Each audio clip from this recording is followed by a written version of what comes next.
Why, hello there, I'm Professor Joel, and welcome to another episode of Planet Scooby Reviews. You just caught me admiring my Headless Horseman of Halloween figure. I don't know why he has this goblet, because that's not really in this episode. In this episode, he's stealing a diamond necklace. Anyway, when you take the little mask off, the pumpkin head off, it reveals who it is. This is pretty cool.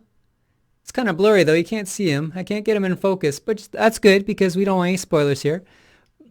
But this is pretty cool, this figure, but you can't buy it anymore. This came out 4 years ago, and it came with a little plane and a Scooby figure and a Shaggy figure. It was really awesome. It's made by Lego, came out, like I said, 4 years ago. You can't buy it anymore. I bought mine 4 years ago. Hopefully fans demand this again. The Scooby Lego sets, they did not sell well, so they never made many more Scooby figures. So if you want to see more Scooby figures, harass Lego, because I'd like to see more of these. The sets they had were pretty awesome. So if you haven't guessed already yet, this episode of Planet Scooby Reviews is the Headless Horseman of Halloween. This is also my Halloween special. Just because I'm showing a Halloween episode. That's the only reason why it's a Halloween special, to be honest.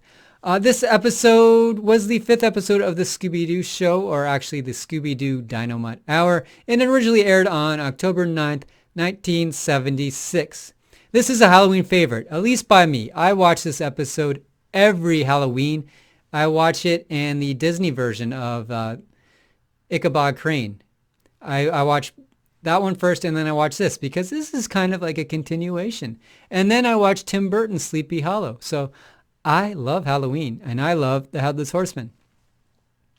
And the gang is in Sleepy Hollow in this episode, and they are attending a Halloween party at Crane Manor, which is unfortunately cut short by the Headless Horseman stealing heads. If you'd like to own this episode, well, I originally bought it on this VHS. So this is the Headless Horseman of Halloween. It also has Vampire Bats and Scaredy Cats. This is a great VHS. Of course, you can't buy this anymore either, much like the Lego figure. You could, I guess, on eBay. So it's actually recommended you buy this on the Scooby-Doo Dynamite Hour set. This has all 16 episodes of Scooby-Doo show, including the Headless Horseman of Halloween. It does not have Vampire Bats and Scaredy Cats. If you want that episode, you'd have to go to the 50th anniversary Scooby-Doo DVD. I'll leave links to all these below. If you aren't familiar with Ichabod Crane, I would recommend you watch the Disney version of the Headless Horseman fable. It goes back in time to the 1800s, and it shows what happened to Ichabod Crane. I also recommend that you don't watch this episode unless you have seen it, because there are spoilers galore. Anyway, let's get to it.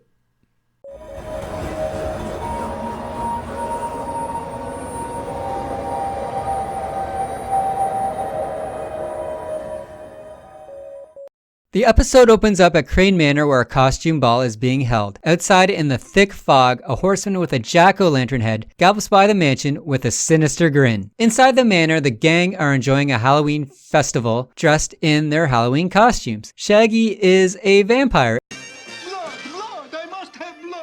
and he uses his fangs to pluck apples out of the bobbing bucket. Meanwhile, Freddy is a pirate, and he uses his ascot as a pirate bandana. Velma is dressed as a witch, and Daphne is a fairy princess. The ultimate costume, however, goes to Scooby-Doo and Scooby-Dum, who team up as a horse. The entire gang have been invited to the manor by Mrs. Gertrude Crane, as they are pals with her niece Beth. Chasing a runaway apple outside, Scooby, Shaggy, and Scooby-Dum encounter the Headless Horseman. They quickly dash back inside to tell the rest of the gang. The gang are all in a library with Mrs. Crane's niece. Beth, who is dressed as a pink cat, explains that her great-great-grandfather was Ichabod Crane, and she fears that the Headless Horseman has come back to haunt her family.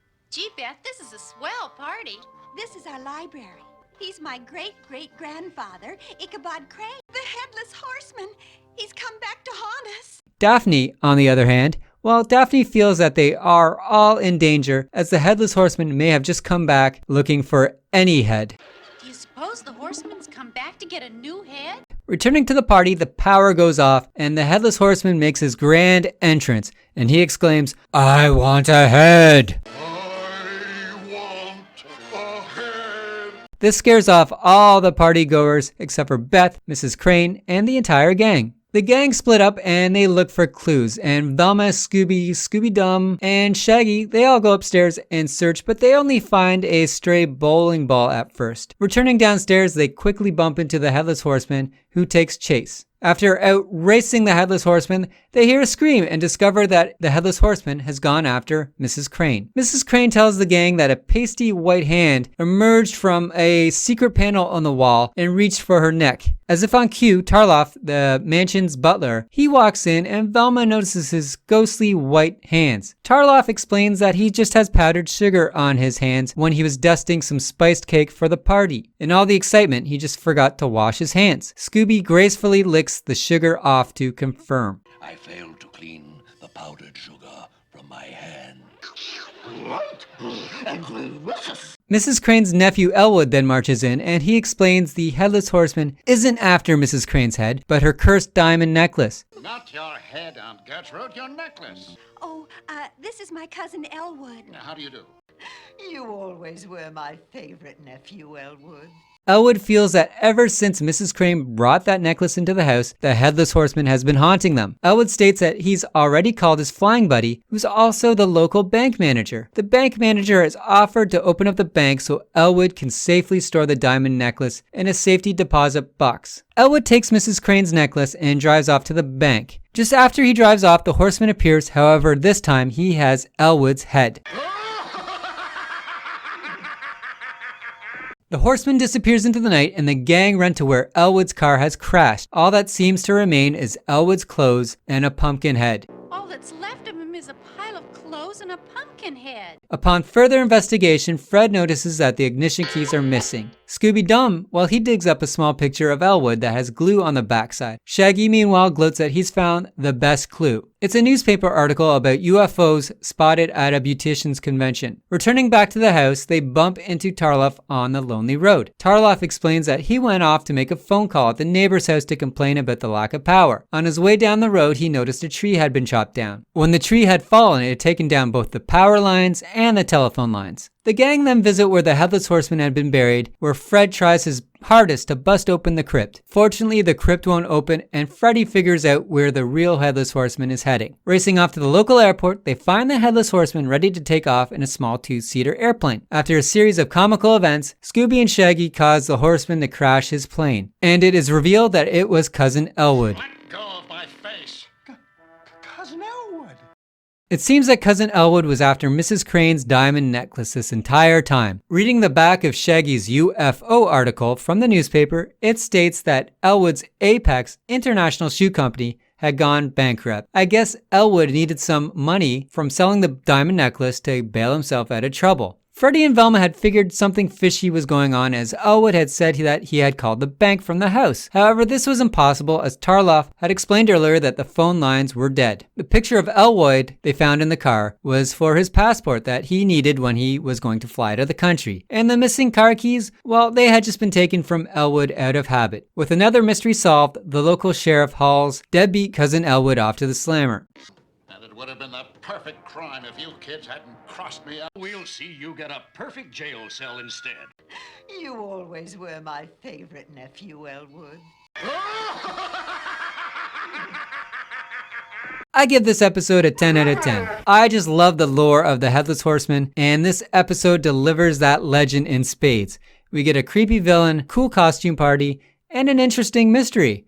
The Horseman barging in and exclaiming, "I want a head," is extremely entertaining. I also love the gang's costumes. Velma and Daphne both look cute in their respective outfits, and Beth's pink cat outfit is downright awesome. The fact that Freddy uses his ascot as a pirate bandana is also amazing. Tarloff, well, that's a nod to the name Boris Karloff. And Boris Karloff, if you don't know, was the actor who played Frankenstein's monster in the original 1930s Universal films. And Elwood dressed as a Headless Horseman, he looked incredible creepy, especially those dark circles under his eyes. If you enjoyed this episode review, be sure to hit like and subscribe if you haven't already. It helps new Scooby fans find me, and it builds my channel and keeps me motivated to keep this going. Also, if you'd like to request an episode, leave your request in the comments below. Until next week, stay spooky and happy Halloween!